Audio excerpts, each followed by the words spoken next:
Okay, I should start by saying thank you so much for taking the time out to sit down and chat with me. We'll start with Ethan. How did your love of comedy begin? How did you start exploring that?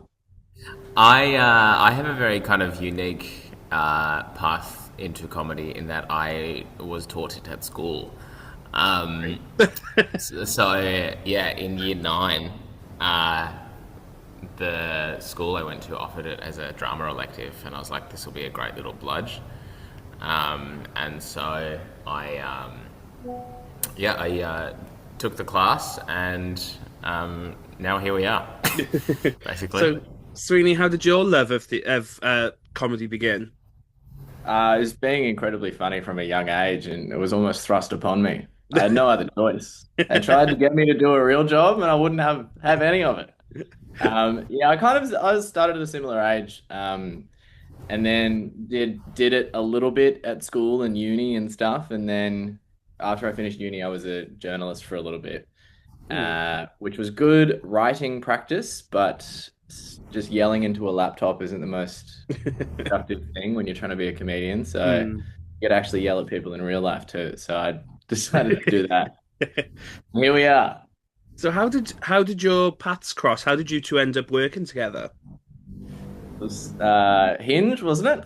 Yeah, something like that. Might have been. That's just kind of accidental, really. We Hmm. there's no kind of. Unfortunately, we don't have a good "I saw you from across the bar" story where we're our kind of paths crossed. But we just kind of both started quite young, and there's not a lot of comics kicking around at Hmm. 17, 18 years old. So we kind of clump together with the few that are around, And and if here you we are are, still starting comedy at sufficiently 17, clumped. you're a freaking weirdo. So the weirdos need to stick together. Hmm. Hmm. I And reject so the obviously accusation. from that sort of just crossing paths, then obviously you started to come up with your own show. So obviously in poor taste. So how did that? Where did that idea come from? Where did the sort of wine tasting setting originate? Well, we just wanted some free wine, and then we kind of worked back from there. To be Backwards, honest, yeah. Yeah, Nice, we yeah. started it in a 27-seat wine bar. We used to pour the wines ourselves, make the pizzas ourselves, restock Oh. everything ourselves, greet the people. We did everything. We kind of ended up having a job at the wine bar that we started the show at. Mm. Not on the books or anything, but like in a very unofficial sense. Mm. And then we started just selling more tickets, and we went, hang on, money's coming in, and in the arts, money doesn't always come in. Mm. Sometimes it goes across, a lot of the time it goes out. But out, money was out. coming There's, in. there's a lot of money out that happens in this job, and for the first time, we had some money in, and we thought we could maybe do some more of that. Yeah. Mm. That's not to say that it's been pure money in ever since, but Oh, don't we still keep our hand in and money out? You can't totally lose practice. there's been Mm. some real money out for a few things over the last few years. But Over the last Mm. couple of weeks, but yes. yeah, really. Yeah, I was going to say, well, obviously, we'll come to kind of the one of the big sort of money out moments you have coming up soon. Um, but so obviously, you sat down and went, right, we want to do the show with wine and food and sort of doing it all yourself. How does it sort of change that setting? How does it change your sort of preparation for the performance? How does it Well, change the way again, you we look at it? we kind of everything we've done in our career is all very accidental. Mm. We basically some friends wanted us to do an event in a new wine bar, and that's kind of how it came up. And we drank all the wine that they gave us for free before we considered actually doing the show. So then we were in a bit of a pickle where we couldn't undrink any of the wine, so we had to do this event. And yeah, it kind of we never it was never really a big creative process around it. It was kind of just like, oh, let's get this thing over with, and then we'll never talk about it again. And then it turned out to be fucking great, which is lucky. Um, but yeah, it kind of wasn't this big kind of highly conceived plan. We kind of pimbled into it. Mm.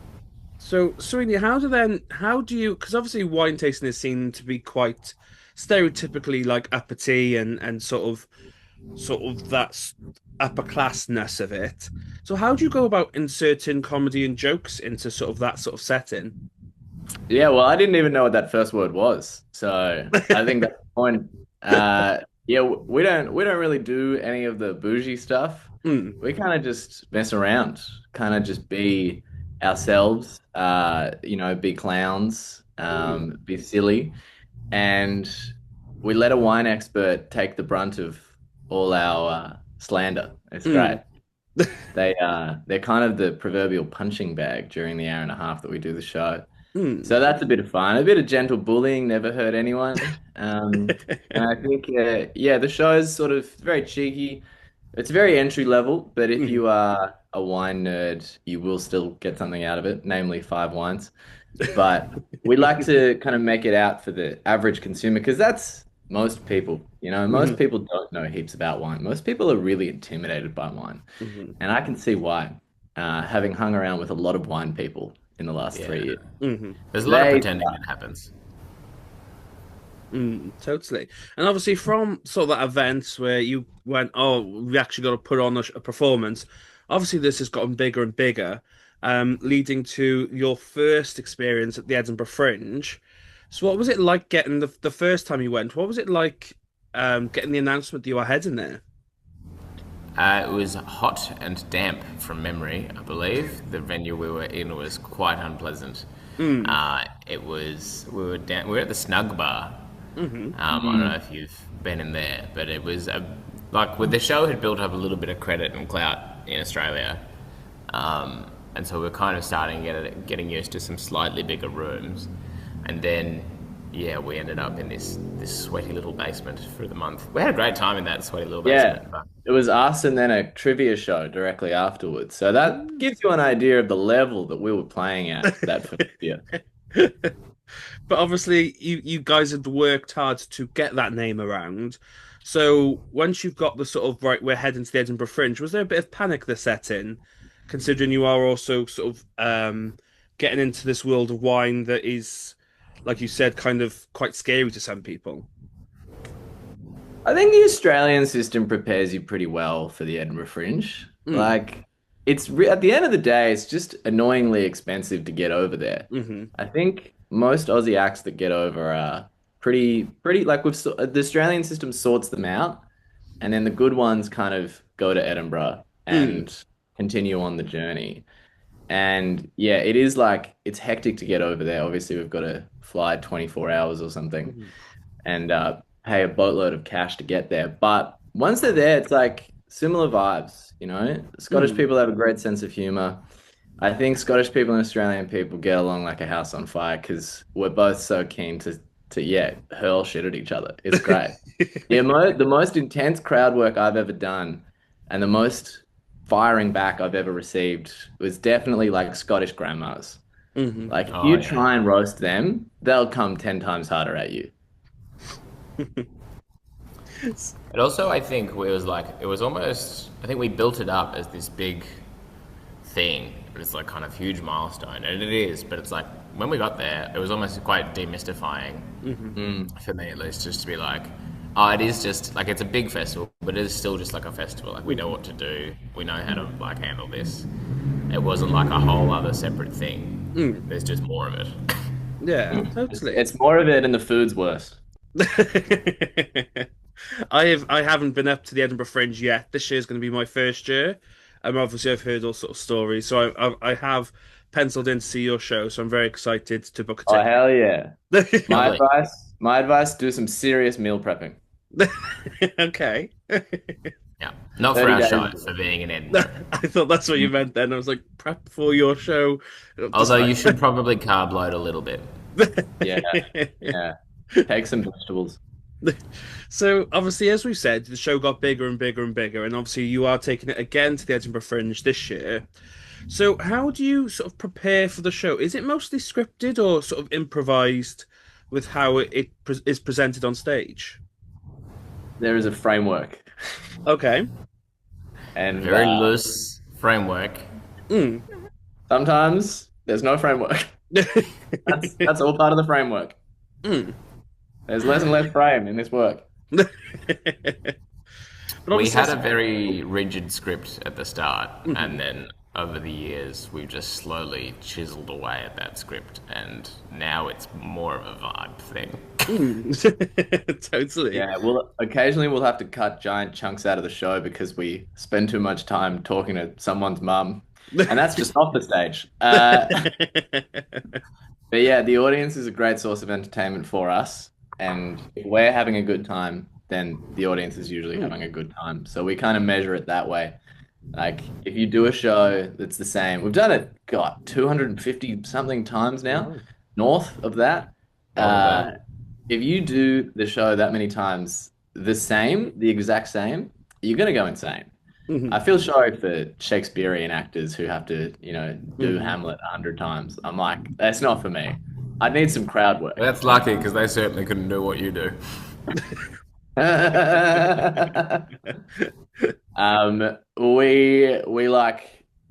We like going crazy a little bit. Hmm. I think that's what keeps it fresh. Serena, you mentioned earlier that obviously when you started this was you kind of all did everything yourselves, all elements, but you also mentioned that you've introduced now a wine expert into the show.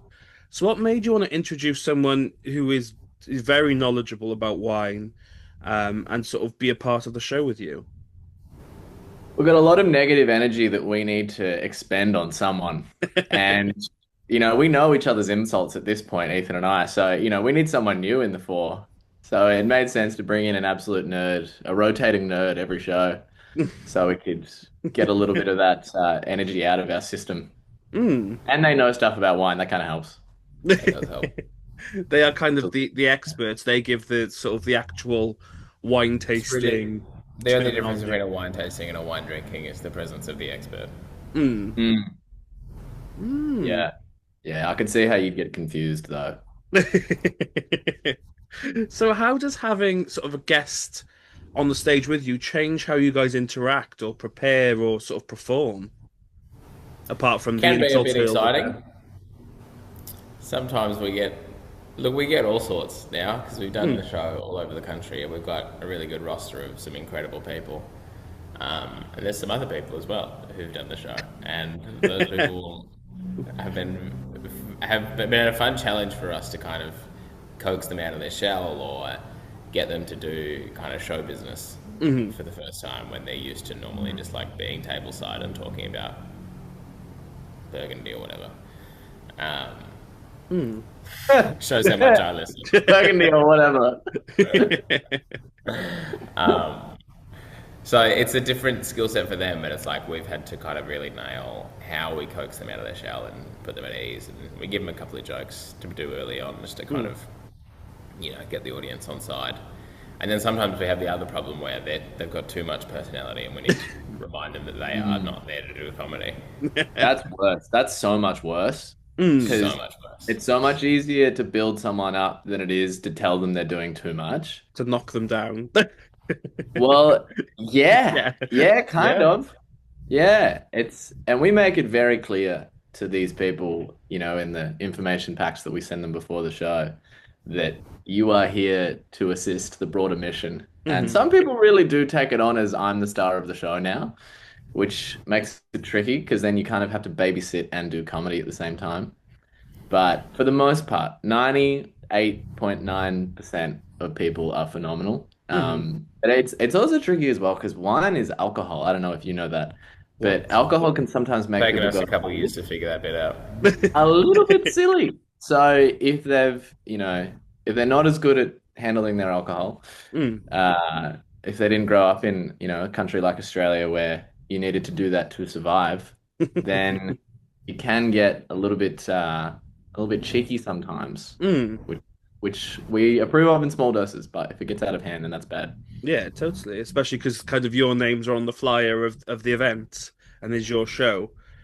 Yeah, in Yeah, most and countries they they seem are, to yeah. forget that. Yeah. Yeah. So obviously this might be too much of a look behind the curtain. You can tell me to cut it and I'll absolutely edit it out. But obviously when you bring these wine expert in, do they sort of is there a rehearsal? Is there an onboarding? How do they get ready to join you? Or do you just go in the moment and see what they're like? You would be amazed at how little preparation we give them. We almost want them to do less. Like we almost want to get them in their natural state a little bit, or not have thought about it too much. But we send them like a little info pack on like how the show works. That's the biggest thing. Like if they've seen the show, that's the easiest way because then they can just get up and do it. But yeah, if we send them kind of an info pack and then we give them like a 15-minute crash course directly before the doors open, and that's kind of it. Wow. Because really, they're just doing what they're normally doing. They're just talking about wine. So all we're doing is kind of putting some parameters on that. Oh, Yeah, don't overthink it.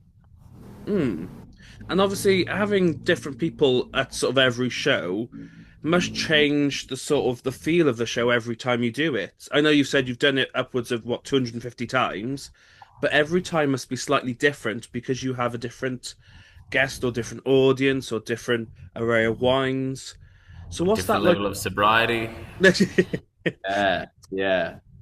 I mean, we've been experimenting lately with not drinking, which has What? been crazy. Yeah, yeah. So sometimes we won't have any of the wines, and then sometimes we'll have all of them. It's a So little voyeuristic, but it works. yeah, you never quite know which Sweeney and Ethan you're going to get on the night. I like We sometimes don't know which Sweeney and Ethan we're going to get on the night. I really like the idea of it being like, right, you're going to do three of the shows back to back, and each one you're kind of getting more and more sort of under the influence. Yeah, we I have just, had those days. wow, Yeah, that must have been it's tough.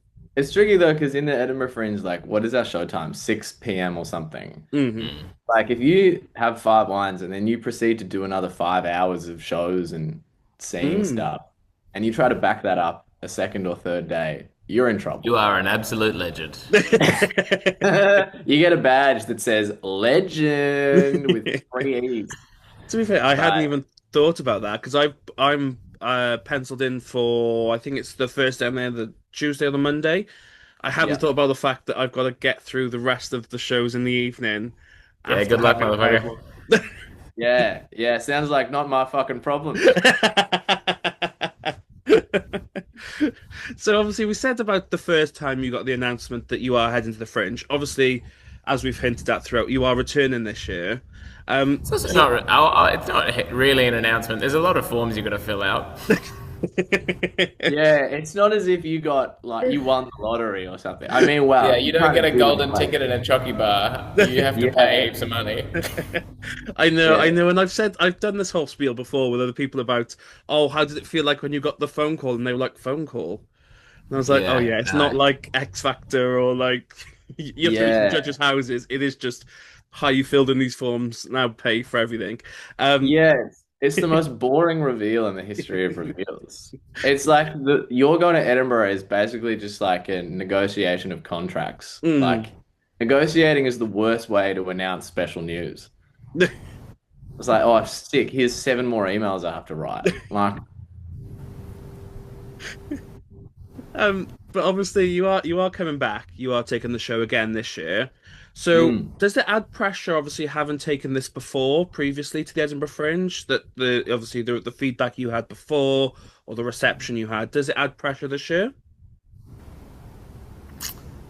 Nah. What? Knowing shows have done like 10 seasons in Edinburgh, Mm, it's fine. Edinburgh's kind of the only market where you can bring the same yeah. show back again and again, and there's such high turnover and audience that it doesn't really matter. Like Mm, people are like we still have people come back year on year. I don't really understand, but people come every year and go. Well, I guess they bring different friends and stuff. They go, I loved it mm, this year, loved it last year, blah.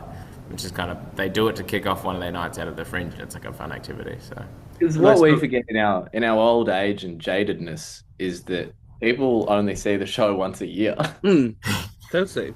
We see the show 100 times a year. Yeah. So we're like, why would anyone want to watch this twice? Where it's like, if I watched this show once a year, I'd come back again. Mm. 100%. yeah, This show's great. It's just that I've done it nearly 300 times. So I'm like, what the hell are you thinking? The people who come back here, they're all great. And yeah, like I think they bring different friends every year. Or they Mm, come with the same group of friends and it's like they're sometimes it's like their yearly catch up with some people because they might mm, be traveling to Edinburgh just for the Fringe and they use it as their the little start of their evening. It's kind of wholesome. Like, and they know to come on the 2-for-1 tickets day. It's very nice. Is selling fast, we should add. Mm. So we are coming to the end of my questions, but I have a couple more. So, for people who haven't heard of In Poor Taste before, what is it about? How would you describe it to someone who's not followed the show? Sugar nut. Ah, fuck you.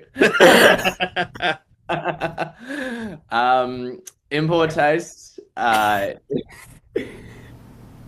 One expert with 5 wines, two comedians with no idea. Chaos ensues. Yeah, you get 5 wines, man. What more do you need? Nice. So where can people stay up to date with both of you and the show itself?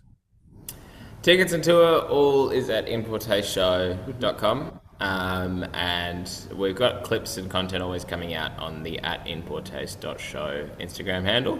And you can find both of us through there as well. Oh, Yeah. fantastic. I'll put the links in the comments below so people can scroll down and click away. But my final question, and we'll start with Ethan, is what advice do you have for young performers looking to get into comedy? Stay out of it. This is my turf. And there's not enough to go around. What advice would I have? I think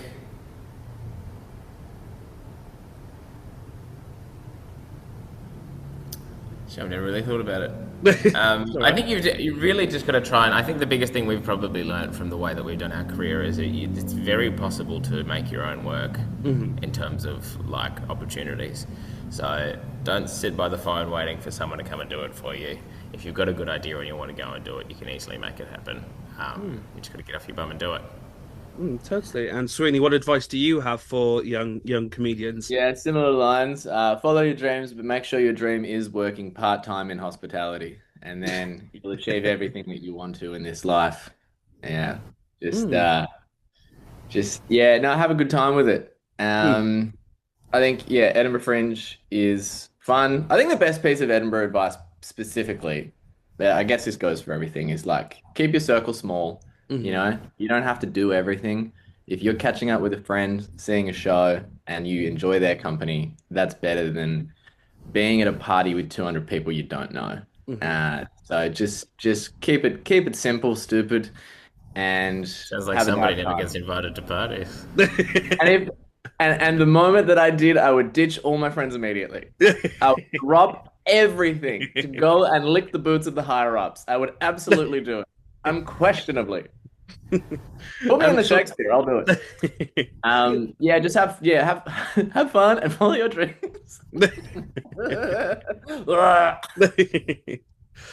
so I started by saying it, but I'll end the same way. Thank you so much for taking the time out to sit down and chat with me. As I said, I'll put the links in the comments below so people can scroll down and click away. And I'm very excited to hopefully, be in the audience of your show when it comes to the Edinburgh Fringe. So I wish you the best of luck, and I shall speak to you soon.